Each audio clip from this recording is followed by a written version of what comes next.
Alhamdulillah kita sudah mengawali majelis ini dengan surat Al-Fatihah yang merupakan umul kitab, dan kita mulai juga dengan afdhul dzikri yaitu la ilaha illallah, dan kita juga memulainya dengan sholawat kepada baginda Muhammad sallallahu alaihi wasallam. Para ulama mengatakan as-salatu ala nabi syekhu liman la syekhalah, bersolawat kepada baginda Muhammad sallallahu alaihi wasallam akan menjadi guru bagi orang yang tidak punya guru yang membimbing. Jadi kalau kita terus rajin bersolawat, nanti solawat itu akan jadi guru kita. Maksudnya bagaimana? Maksudnya Allah akan mengirimkan orang-orang yang membimbing kita. Allah akan mengirimkan orang-orang yang mendidik kita. Dan nanti dalam hati kita itu akan ada pembeda yang membimbing. Oh ini benar, oh ini salah, oh ini utama, oh ini lebih utama. Karena kita rajin bersolawat kepada baginda Muhammad sallallahu alaihi wasallam. Hadirin yang dimuliakan Allah Ta'ala, para pendengar Al-Hidayah FM dimanapun Anda berada, mari kita kembali melanjutkan pembahasan kita Jumat yang lalu. Jumat yang lalu kita bahas masalah la ilaha illallah. Di situ dianjurkan agar kita mengucapkan kalimat lamnya itu dengan panjang, la ilaha illallah, dan kita telah membahasnya.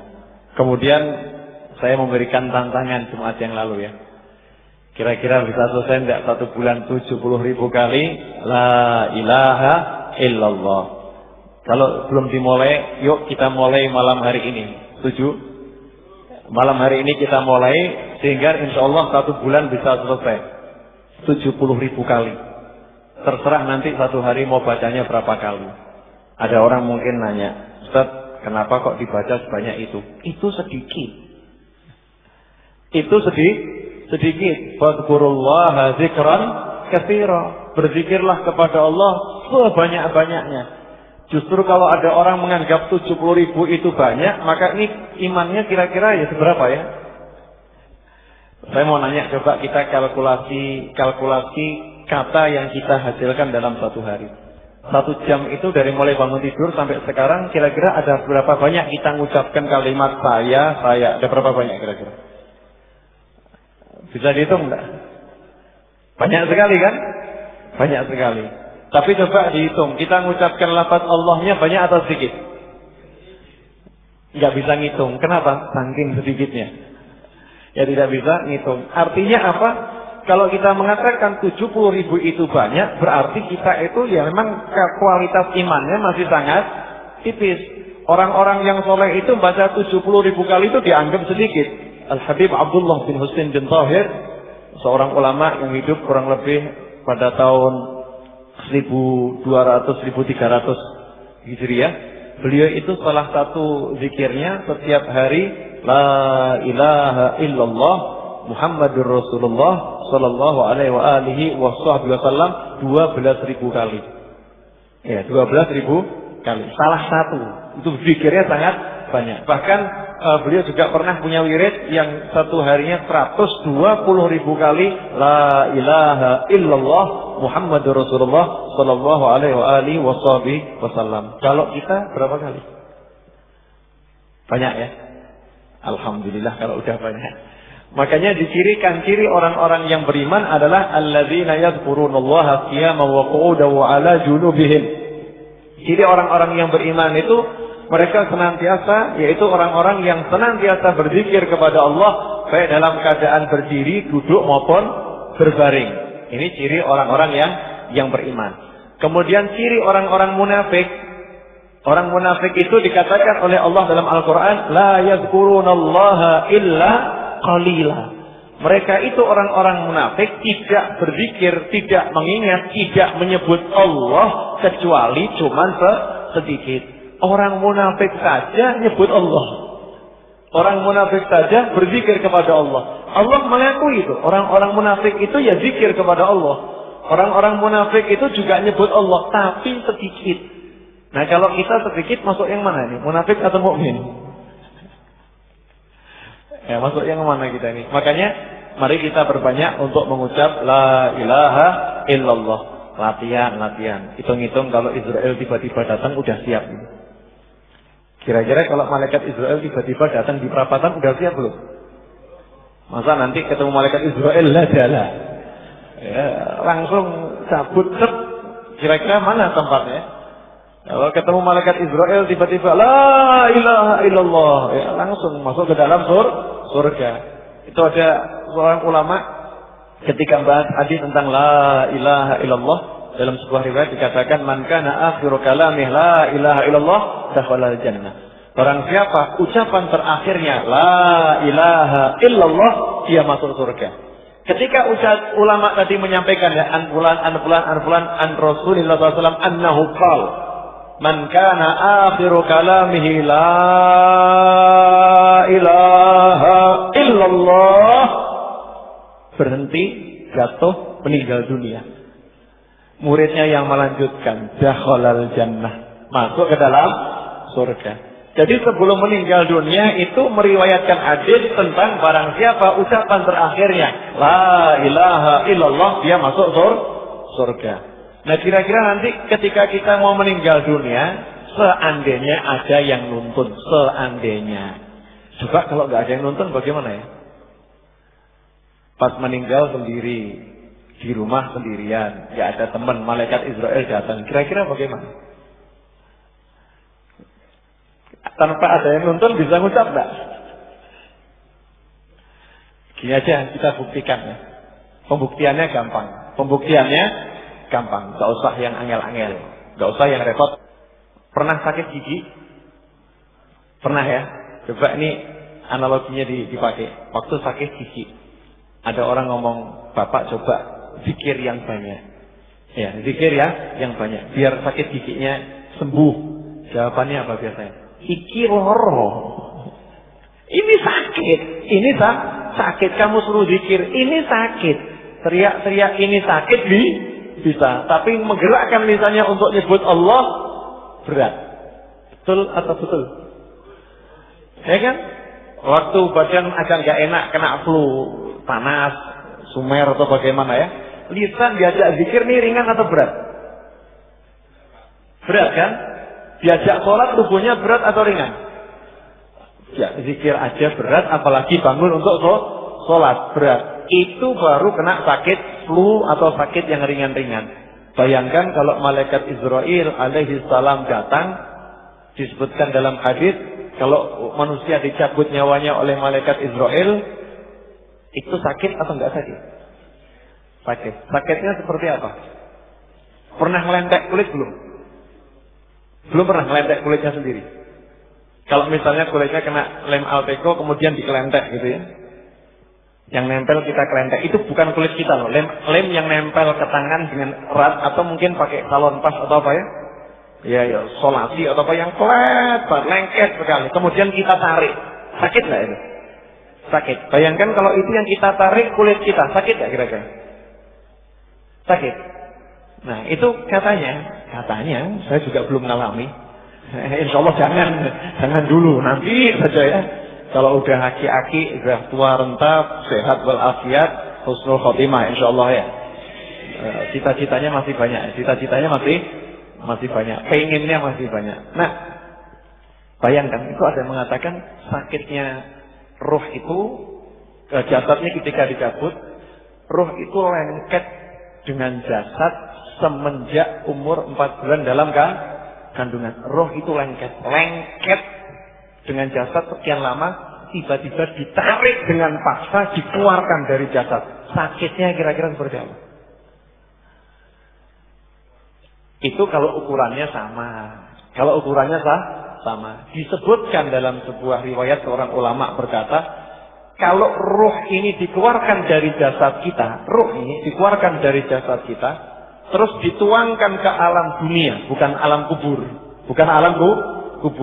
bukan alam akhirat, tapi alam dunia. Maka satu ruh ini besarnya mengalahkan dunia dan isinya. Besarnya satu ruh. Nah, ruh yang segede itu dipaksa masuk ke jasad yang sekecil ini, kemudian nanti dipaksa keluar lagi. Kira-kira yang segede itu dikeluarkan dari yang sekecil ini sakit nggak? Jasadnya kesakitan nggak? Sangat sakit. Nah ketika kita sakit flu, sakit badan gak enak sedikit, diajak zikir susah. Nah ini ketika dicabut ada yang ngomong nyebut sakit buatan gitu. Iki loro.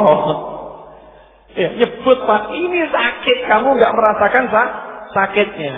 Karena naudzubillah min dzalik, jangan sampai kita seperti itu. Caranya bagaimana agar tidak seperti itu? Ya, pertama kali melatih diri untuk senantiasa berzikir kepada Allah Ta'ala, untuk terus ingat sama Allah. Nah, pada malam hari ini, karena ini kebesaran la ilaha illallah, mari kita sedikit mengenal Tuhan kita. Ya, sedikit dulu. Nanti kalau penasaran belajar terus, biar semakin kenal sama Allah. Saya mau nanya, udah kenal Allah belum? Pertanyaan sederhana ya. Udah kenal Allah belum?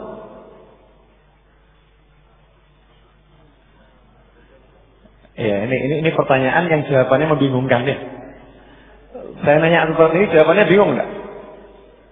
Bingung ya? Silakan, ini bisa diisi lagi. Teman-teman yang masih ada tempat kan sini, yang di belakang persilahkan masuk aja. Biar ini. Silakan masuk. Biar lebih barokah. Ya. Allah. Kita punya Tuhan namanya Allah. Sudah kenal sama Allah belum? Saya mau cerita dikit. Ada satu orang kenal sama artis. Kenal sama artis. Bangga enggak dia secara umum? Bangga enggak? Bangga. Terus dia cerita enggak sama teman-temannya? Cerita sama keluarganya enggak? Ketika menyebutkan artis tadi itu dengan perasaan senang atau benci? Senang. Mengingat dia bisa kenal sama artis tadi, dia senang enggak itu? Ingatnya saja. Senang. Itu artis. Itu artis. Udah kenal sama Allah belum? Nah, orang yang udah kenal sama Allah, menyebut Allah itu senang. Orang yang udah kenal sama Allah, ingat Allah itu senang. Orang yang udah kenal sama Allah, berhubungan dengan siapapun yang dicintai Allah, dia senang. Begitu tersebut Allah, tenang dia dirinya. Begitu tersebut Allah, nyaman hatinya. Karena itu dikatakan orang-orang yang beriman itu ala bizikrillah, dengan berzikir kepada Allah lah saja hatinya menjadi tenang. Nyaman hatinya, enak nyebut Allah. Dan ini pemahaman yang paling dasar buat kita yang kenal Allah. Tadi dikatakan alladzina yadhkurunallah. Ada seorang mufassir itu mengartikan alladzina, yaitu orang-orang yadhkuruna dengan fi'il mudhari yang senantiasa berzikir. Berzikir ini seringkali orang diterjemahkan di terjemahan Al-Quran, yaitu orang-orang yang senantiasa mengingat Allah. Ya kan? Terjemahan yang seperti ini nggak pas. Kenapa dikatakan tidak pas? Itu sudah menafsirkan arti zikir. Sedangkan arti zikir itu banyak, bukan cuma mengingat. Zikir itu dari kata-kata zakara yadhkuru zikron. Zakara yadhkuru zikron itu artinya bisa menyebut, artinya bisa mengingat. Lengkapnya apa? Mengingat dengan menyebut dengan mengingat. Ketika menyebut ingat, ketika ingat menyebut, itu zikir yang sempurna. Saya ingat, ya, saya ingat waktu saya begini. Ketika dia mengatakan saya ingat, dia sebut apa yang dia ingat. Nah, dirikan orang-orang yang beriman, yaitu orang-orang yang senantiasa menyebut, orang-orang yang senantiasa mengingat. Bukan sekedar mengingat, tetapi dalam mengingatnya ia menyebut. Ini makna zikir. Nah, siapa itu? Orang-orang yang senantiasa menyebut dan mengingat Allah. Ketika kata Allah ini, ulama mengatakan, yaitu mereka orang-orang yang banyak menyebut Allah, Allah, Allah, Allah, Allah, Allah.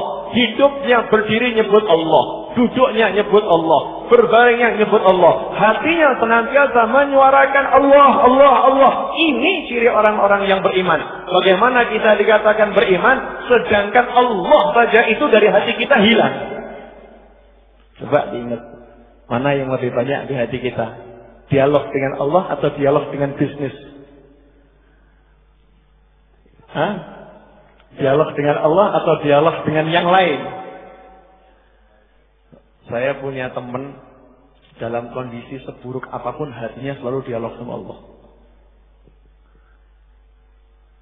Baik dia itu bermaksiat, hatinya selalu dialog dengan Allah. Ya Allah, maafkan saya ya Allah, saya begini ya Allah, tolong saya ya Allah, ya Allah, begini. Kalau dapat nikmat, ya Allah, terima kasih ya Allah, terima kasih ya Allah. Selalu ya Allah, itu hatinya selalu ya Allah. Meskipun dalam kondisi yang terburuk tetap ya Allah. Nah, sedangkan kita dalam kondisi yang terbaik, Allahu Akbar, hati kita nggak nyambung sama Allah. Betul atau betul?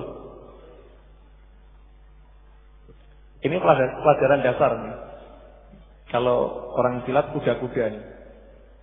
Kuda-kuda. Allah nih. Orang-orang yang senantiasa menyebut Allah. Coba kita lihat sejarah. Sejarahnya para sahabat radhiyallahu taala anhum. Bagaimana mereka itu bisa menghunjamkan nama Allah di dalam hatinya. Nama Allah ini betul-betul terhunjam di dalam hati. Betul-betul ada Allah dalam hati mereka. Ingat kisah Sayyidina Bilal radhiyallahu taala anhu. Bilal, budak berkulit hitam. Ketahuan masuk agama Islam. Kontan disiksa. Dan namanya orang dahulu kalau nyiksa itu nggak ada, masih ingat syahidah pertama, wanita yang gugur sebagai syuhada yang pertama kali dalam Islam, itu disiksa dengan amat keji oleh orang kafir, mohon maaf dengan ditikam kemaluannya dengan tombak. Seperti itu siksaan orang dulu. Kejam. Nah, Sayyidina Bilal disiksa, diminta murtad. Baju nggak punya, nggak pakai baju, telanjang dada ini. Dadanya telanjang, cemeti, dipecut ya, cemeti, dipukul, otomatis luka itu penuh di dadanya, luka penuh di dada. Dalam keadaan seperti itu, yang luka di dada ini disiram dengan minyak, kira-kira sakit atau nggak sakit? Sakitnya luar biasa. Kemudian dalam kondisi seperti itu, penyiksaannya di tengah padang Sahara, yang mohon maaf, andai kata kita bawa telur itu kita taruh di padang Sahara, maka dia matang. Jadi ketika ditelentangkan di padang Sahara, itu punggungnya panasnya luar biasa. Kemudian atas sinar matahari menyengat ke dada ini, dalam kondisi tubuh yang luka, sakitnya menjadi semakin sakit. Sudah begitu masih ditindih batu. Batu yang sangat besar. Diminta untuk meninggalkan Allah. Diminta untuk berkhianat dari Allah. Diminta untuk memilih yang lain selain Allah. Diminta untuk meninggalkan Rabb yang ia yakini, yang ia percaya. Jawabannya apa? Ahad, ahad, ahad, ahad, ahad, ahad, ahad, ahad. Dengan sisa tenaganya itu masih bisa mengucapkan Allah, Allah, Allah, Allah, Allah. Selalu dihunjamkan dalam hatinya ini Allah, Allah, Allah. Aku nggak pilih yang lain.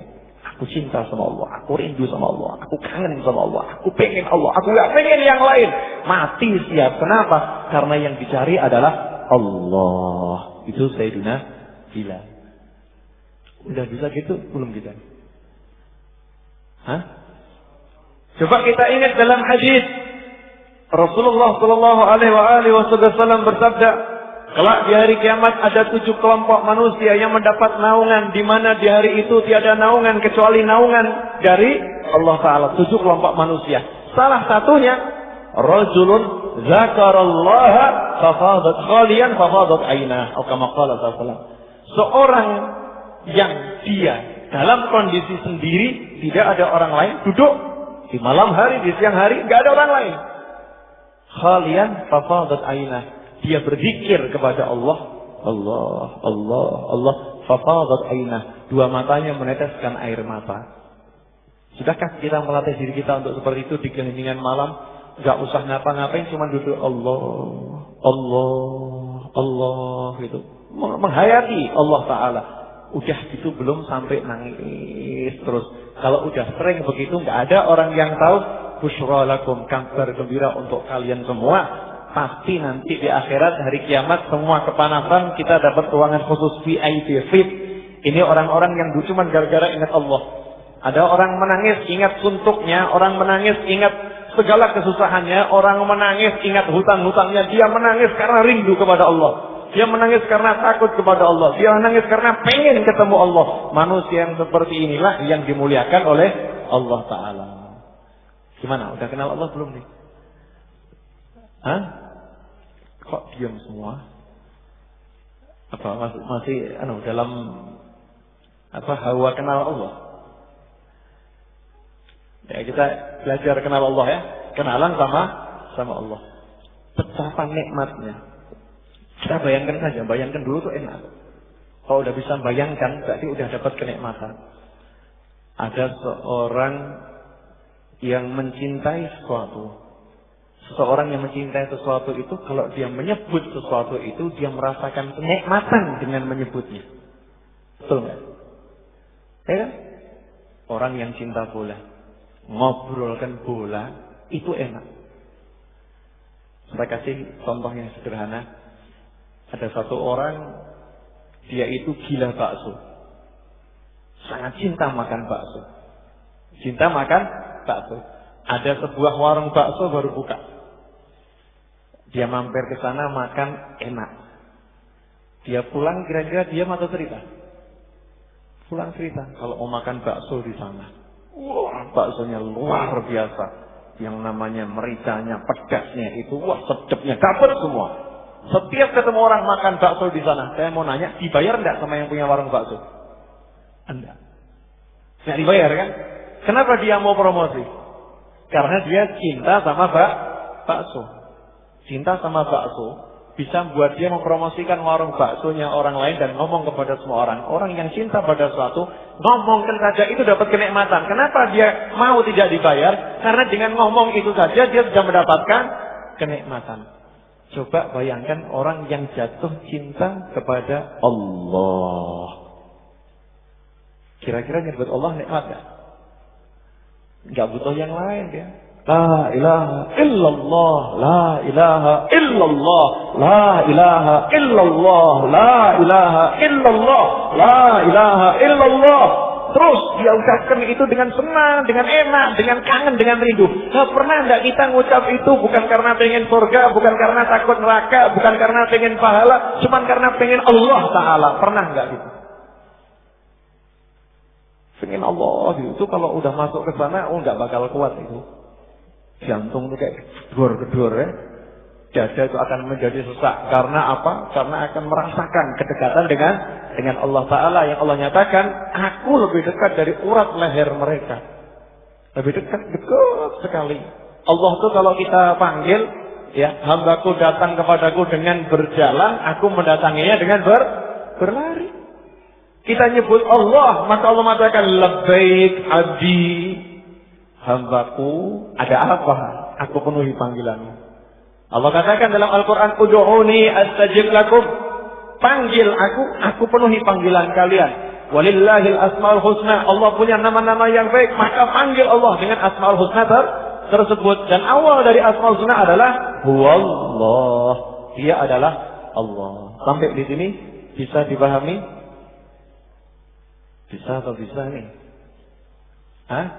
Masih ingat kisah Al-Hallaj? Al-Hallaj yang dihukum mati, seorang sufi, seorang wali Allah, tapi harus menjalani hukuman mati karena membeberkan ilmu-ilmu yang tidak boleh dibeberkan kepada sembarang orang. Ya, tidak boleh dibeberkan kepada sembarang orang. Hal serupa pernah disampaikan oleh Sayyidina Ali Zainal Abidin As-Sajjad yang satu hari sholat sunnah 1000 rakaat. Beliau itu pernah berkata, saya ini punya mutiara-mutiara ilmu. Andai kata saya sampaikan mutiara ini kepada manusia, maka mereka akan menganggap saya ini orang-orang yang menyembah berhala. Dan mereka akan mengatakan bahwasanya darah saya ini halal. Artinya saya halal untuk dibunuh, untuk dihukum mati. Karena itu saya sembunyikan ilmu saya yang mutiara ini dari sembarang orang. Hanya orang-orang khusus yang diberitahu. Karena kalau disampaikan semua orang nanti bisa terjadi salah pemahaman. Nah, Sayyidina Al-Hallaj rahimahullah waktu itu pernah menyampaikan pemahamannya ya kepada beberapa orang yang memang belum pada makamnya sehingga tersiar di masyarakat ada yang salah paham. Maka beliau pun sidang memutuskan harus dihukum mati, penggal. Namanya seorang aulia usholihin itu apa yang menjadi ketentuannya Allah, syariat nggak dilawan, ya jalannya ya syariatnya harus dipenggal, ya dipenggal, nggak ada protes, nggak ada apa-apa, nyantai, karena itu jalan untuk mati syahid. Ya, apa yang terjadi? Dipenggal. Ketika darah itu memuncrat dari tubuhnya, setiap tetesan darah membentuk lafaz Allah, Allah, Allah, Allah. Setiap tetesan darah. Yang lihat peristiwa seperti itu langsung lari menghadap kepada hakim yang memutuskan hukuman mati. Hakimnya datangi, kamu telah menghukum seorang wali Allah, tetesan darahnya semua Allah, Allah, Allah. Hakimnya mengatakan, saya hanya menjalankan syariatnya Allah. Saya hanya menjalankan syariatnya Allah. Kalau permasalahan itu, setiap tetesan darahnya adalah Allah, Allah. Beliaunya orang baik, tapi ya, apa yang harus dijalankan harus dijalankan. Maka hakimnya memasukkan pena ke dalam tinta, kemudian ditarik, kemudian diciprat-cipratkan. Tinta itu diciprat-cipratkan sembarang begini saja. Ketika satu tetes tinta itu jatuh ke muka bumi, setiap tetes juga bentuk tulisan Allah, Allah, Allah, Allah. Artinya hakimnya wali, yang diputusi hukuman juga wali. Nah kalau kita bagaimana? Ini orang-orang soleh. Nah hadirin yang dimuliakan Allah Taala, mereka itu hatinya selalu kepada Allah. Memang kadang ada ilmu yang nggak boleh disampaikan pada sembarang orang. Rasulullah SAW sendiri kan mengatakan khatibun nas ala qadri uqulihim. Ajak bicara manusia sesuai dengan taraf pemahaman mereka, kemampuan berpikir mereka. Jangan disamaratakan. Jadi ada hadis-hadis yang disampaikan hanya ke beberapa sahabat. Sahabat mengatakan, ini saya diberi rahasia oleh Rasulullah SAW. Ada yang seperti itu, tidak disampaikan kepada orang lain. Nah, di antaranya pernah ada seorang ulama. Ini sekedar biar kita ngerti ya, bagaimana kualitas para aulia wassolihin. Seorang ulama itu masuk masjid, diperintahkan khutbah. Waktu itu khutbah Jumat langsung mengatakan, wahai semua yang di masjid ini, yang kalian sembah saya injak-injak di bawah telapak kaki saya. Khutbah Jumat, geger di masjid. Siapa yang berani niru? Jangan ditiru, ini adegan berbahaya nih. Jangan ditiru. Tidak boleh ditiru. Ini wali, orang soleh. Apa yang kalian sembah semua, saya injak-injak di bawah telapak kaki saya ini. Kontan langsung ditangkap penjara ya. Dapat hukuman. Gak lama kemudian muridnya, dan kebetulan muridnya itu penguasa, datang ke situ, datang ke desa tersebut, tanya, guru saya ini ditangkap, ada masalah begini. Iya. Coba ceramahnya di mana? Di masjid itu. Datang ke masjidnya. Mimbarnya di mana? Mimbar itu. Waktu ngomong di mana? Di atas mimbar itu. Iya. Singkirkan mimbarnya. Ya, singkirkan mimbarnya. Tolong digali. Di bawah mimbar ada apa? Setelah digali di bawah mimbar ditemukan harta karun, emas, berlian dan lain sebagainya. Tadi rajanya tersenyum. Bener guru saya nggak salah. Yang kalian sembah ya ini. Diinjak-injak di bawah telapak kakinya. Kalian masih menyembah dunia, harta dan lain sebagainya, belum menyembah Allah Ta'ala. Nah coba kalau ada orang soleh ngomong begini ya kacau juga kan ya. Kacau juga. Jadi kalau ditangkap ya pantas, karena memang omongannya tidak pas untuk disampaikan kepada orang lain. Memang wajar kalau seperti itu ditangkap. Maksudnya saya menyampaikan seperti ini, kita itu harus prasangka baik kepada para aulia wassolihin. Mereka itu punya ilmu yang tidak kita miliki. Seperti Nabi Khidir alaihissalam. Nabi Khidir itu coba jalan-jalan sama Nabi Musa, lihat ada anak kecil kurang ajar sama orang tuanya, anak kecil langsung dipotres kepalanya. Seperti kalau anak kita lagi mainan tuh, ada anak TK atau SD main apa itu, ayam kutuk ya. Atau lucunya kepalanya krek gitu kayak. Nah itu Nabi Khidir begitu kan. Ya, seperti kalau kita lihat film-film ya. Ya seperti itu sudah. Nabi Musa kaget, kamu ada anak masih kecil nggak bersalah kok kamu bunuh? Iya, belum nyampe. Kalau bahasa kita belum nyampe ya. Terakhir baru diterangkan, semua ini saya lakukan karena perintah dari Allah. Terus jangan kita niru ya, kamu belum nyampe, ini perintah dari Allah, ngawur. Ya. Nabi Khidir kan memang betul-betul dapat perintah dari Allah. Jangan kita ngaku-ngaku. Kalau kita semua harus berjalan di atas syariatnya Allah Ta'ala. Nah ini, kembali ini Allah nih. Allah Tuhan kita ini luar biasa. Ya, sangat luar biasa. Serba maha. Allah itu serba maha, nggak ada yang nanggung. Maha pengasih. Kalau udah urusan kasih sayang, maha. Kalau urusannya udah amarah, maha. Urusannya dermawan, maha. Kira-kira kita mau pilih hubungan sama yang maha atau yang serba nggak punya? Maha memberi, maha mencintai, maha. Ciri orang yang jatuh cinta itu selalu melihat kelebihan kekasihnya dan menutup kekurangan kekasihnya, betul nggak? Ya kan? Ainu wuddin an kulli aibin kalilatun wa ainu bughdin tubdil masawiyah. Mata yang memandang penuh cinta itu akan menutup aib yang dilihatnya. Nggak kelihatan ada aib dari temannya, kekasihnya, nggak kelihatan. Tapi mata yang memandang penuh iri, dengki, kebencian, ya, ada salah sekecil apapun ya, jadinya gede kelihatan. Semoga kita nggak punya mata yang seperti itu. Karena ada orang-orang Islam itu yang matanya begitu ada, gitu ya. Delok koncone semono, golek-golek tok enggak lihat sisi positifnya. Yang dilihat buruknya saja. Naudzubillah min dzalik. Nah, ini orang yang jatuh cinta, yang dilihat tuh kebaikan kekasihnya, aibnya enggak akan kelihatan. Kalau kelihatan langsung ditutup. Ada yang bongkar, jangan sampai tutup, jangan sampai orang tahu. Tutup. Allah Ta'ala, beliau mengatakan, beliau maha mencintai, beliau maha menyayangi. Karena begitu cintanya kepada orang yang udah mau mengakui keberadaannya, begitu kita mengucapkan la ilaha illallah, langsung dijamin sama Allah. Jamin kamu aman. Kamu aman. Langsung hukum Allah itu berlaku. Siapa yang bongkar aibnya, saya bongkar aibnya. Siapa nutup aibnya, saya tutup aibnya. Siapa menolongnya, aku akan menolongnya. Siapa membuat susah, dia aku akan membuatnya susah. Cuman dengan la ilaha illallah. Kita maksiat pagi, siang, sore, malam. Allah mengatakan kepada seluruh hambanya, tutup aib saudaramu. Betul kan?